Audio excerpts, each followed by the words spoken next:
తెలంగాణలో 16వ ఆర్థిక సంఘం ఇవాళ రెండో రోజు పర్యటించనుంది. టూర్లో భాగంగా కాసేపట్లో ప్రజాభవన్లో CM Revanth Reddy, deputy CM Bhatti, chief secretary Shantikumari, ఆర్థిక శాఖ ముఖ్య కార్యదర్శి రామకృష్ణారావులతో భేటీ కానుంది. కేంద్రం నుండి రాష్ట్రాలకు రావాల్సిన నిధుల పెంపు విషయంలో ఆర్థిక సంఘాన్ని కోరేందుకు రాష్ట్ర ప్రభుత్వం ప్రణాళికలు సిద్ధం చేసింది. జనాభా ప్రాతిపదికన కాకుండా అభివృద్ధి కార్యక్రమాలను దృష్టిలో ఉంచుకుని నిధులు కేటాయించాలని ప్రభుత్వం కోరనుంది. వర్షాలు, కరువులు వచ్చినప్పుడు జాతీయ విపత్తుల నిధులను పెంచాలని విజ్ఞప్తి చేయనుంది. అదేవిధంగా రాష్ట్రాలకు పన్నుల ఆదాయం విషయంలో కూడా మార్పులు చేయాలని కోరనుంది రేవంత్ సర్కార్.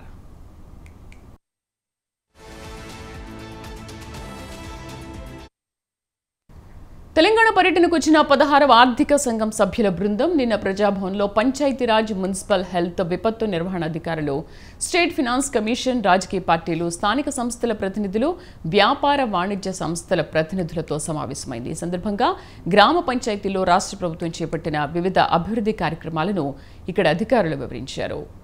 తాగునీటి సరఫరా, పారిశుద్ధ్యం, ఇతర కార్యక్రమాలను వివరిస్తూ పవర్ పాయింట్ ప్రెజెంటేషన్ ఇచ్చారు.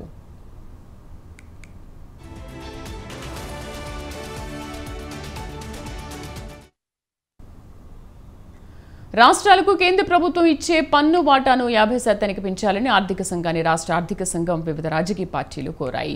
14వ ఆర్థిక సంఘంలో 42% ఉన్న వాటాను 15వ ఆర్థిక సంఘం 41%కి కుదించిందని, దీనివల్ల ప్రగతిశీల రాష్ట్రాలకు అన్యాయం జరుగుతోందని వివరించాయి.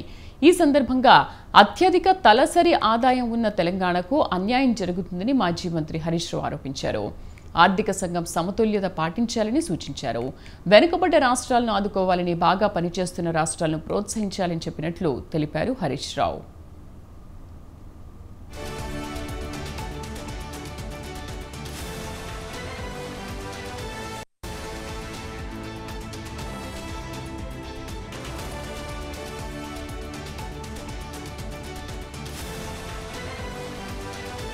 నాయకత్వంలో మరి దేశ జీడీపీ కంటే అత్యధిక జీడీపీ వృద్ధి రేటుతో రాష్ట్రం ముందుకు పోయిన విధానాన్ని 16వ ఆర్థిక సంఘానికి చెప్పడం జరిగింది. రాష్ట్రాలకు కేంద్రం ఇచ్చేటువంటి డెవల్యూషన్ లో తీవ్రమైనటువంటి అన్యాయం జరుగుతున్న తీరు చెప్పాం.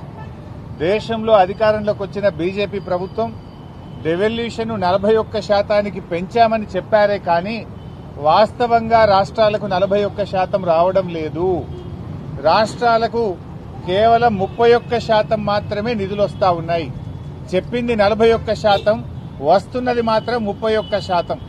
ఈ విషయాన్ని అర్థమయ్యేటట్టుగా జరుగుతున్న నష్టాన్ని 16వ ఆర్థిక సంఘానికి చెప్పాం. ఎందుకంటే కేంద్ర ప్రభుత్వము సర్ఛార్జీలు, సెస్సుల రూపంలో కేంద్రానికి వచ్చే ఆదాయంలో 20% సర్ఛార్జీలు, సెస్సుల రూపంలో సమకూర్చుకుంటున్నారు. ఈ సెస్సుల రూపంలో, సర్ఛార్జీల రూపంలో వచ్చిన డబ్బును రాష్ట్ర ప్రభుత్వం తరఫున మాట్లాడిన సిరిసిల్ల రాజయ్య, రామ్మోహన్ రెడ్డి కూడా కేంద్ర ప్రభుత్వం రాష్ట్రాలకు ఇస్తున్న పన్నుల వాటాను 50%కి పెంచాలని కోరారు. 15వ ఆర్థిక సంఘం సూచించిన 40% కూడా రాష్ట్రానికి దక్కలేదు. కేవలం 31 మేర నిధులు వస్తున్నాయని వివరించారు.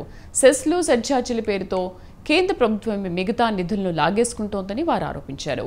జనాభా నియంత్రణ, భౌగోళిక విస్తీర్ణం, అడవుల పెంపు, తలసరి ఆదాయం వంటి అంశాలను పరిగణలోకి తీసుకుంటూ తెలంగాణను ప్రగతిశీల రాష్ట్రంగా గుర్తించాలన్నారు.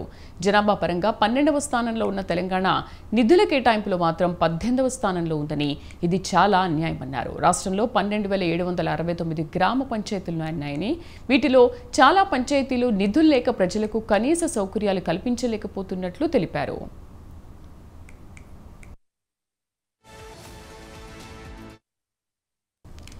ప్రకృతి విపత్తుల నిర్వహణ కోసం రాష్ట్రాలకు నిధులను పెంచాలని కోరారు బీజేపీ ఎంపీ ఈటెల రాజేందర్.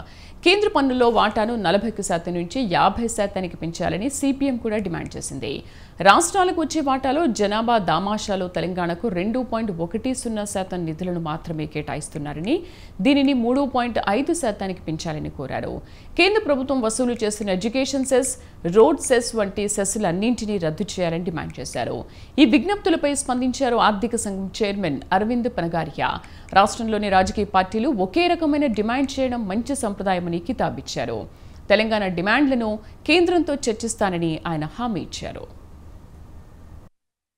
తర్వాత మూడవసారి 16వ ఆర్థిక సంఘం ఈ రాష్ట్రానికి రావడం జరిగింది. భారతీయ జనతా పార్టీగా ఈ రాష్ట్ర ప్రయోజనాలని ఈ ప్రాంత ప్రయోజనాల కోసం మేము కొన్ని సూచనలు రికమెండేషన్స్ కమిషన్ ముందు పెట్టడం జరిగింది. ఈ దేశంలో ఒక్కొక్క రాష్ట్రానికి ఒక్కొక్క అవసరం ఉండే ఆస్కారం ఉన్నది. ఒక రాష్ట్రానికి విద్యాపరంగా నిధులు అవసరం ఉంటాయి, ఒక రాష్ట్రానికి వైద్యపరంగా నిధులు అవసరం ఉంటాయి, ఒక రాష్ట్రానికి ఇరిగేషన్ పరంగా నిధులు అవసరం ఉంటాయి. మనం కుళ్ళు గుత్తగా అందరికీ ఒకే పద్ధతి ఉండే ఆస్కారం ఉండకూడదు. సిఎస్ఎస్ మాత్రమే కాదు, ఇచ్చే ట్యాక్స్ డెవల్యూషన్ ఆనాడు 32% ఉంటే ఇవాళ 42% పెంచి రాష్ట్రాలు స్వయంగా వాళ్ళ ప్రణాళికలు వాళ్ళ అవసరాలు తీర్చుకునే వెసులుబాటు కల్పించిన మొట్టమొదటి నాయకుడు నరేంద్ర మోడీ గారు. మొట్టమొదటిసారిగా కల్పించింది కేంద్ర ప్రభుత్వం మోడీ గారి నాయకత్వం. తెలంగాణ రాష్ట్రం ఏర్పడిన తర్వాత 3వసారి